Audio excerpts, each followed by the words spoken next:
आज झलप पल्ली प्रगति पाठागार 36तम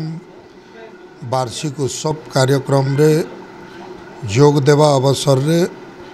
सर्वप्रथम मैं धन्यवाद जनामी पल्ली प्रगति पाठागार समस्त सदस्य सदस्या को कि 36 वर्ष धरी सुंदर भावरे गोटे परिवेश तैयार करिछन लोकन को बढ़िया बहुत सुंदर शिक्षा देइछन बहुत सुंदर मेसेज देइछन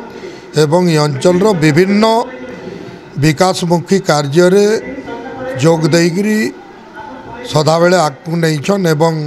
अन्य को विरोध करिछन। एही भली पाठागार युवक युवती माने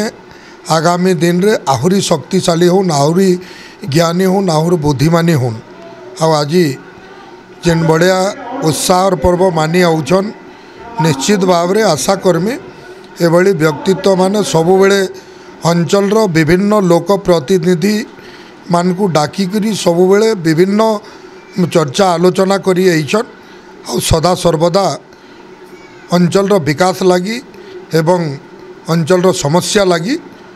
अंचल विभिन्न समस्या की नहीं करी अवगत करूछन तार लगी बहुत बहुत धन्यवाद। आमर ग्राम रे प्रत्येक वर्ष पालन करा जायसी पल्ली प्रगति पाठागार प्रतिष्ठा दिवस। ई प्रतिष्ठा दिवस होचे 36तम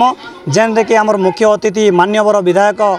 कंटाबांजीर आमर लक्ष्मण बाग आज्ञा आस्ते आसी सारी तथा आम पल्ली प्रगति पाठागार किपरि भाव रे उन्नति हेब से उन्नतिमूलक कार्यक्रम को दृष्टि देउछंती एवं दृष्टि देवे बोली आम अनुष्ठान आशा करिछि। विगत दिनरु एही पल्ली प्रगति पाठागार एही अंचलर अनेक जनहितमूलक कार्यक्रम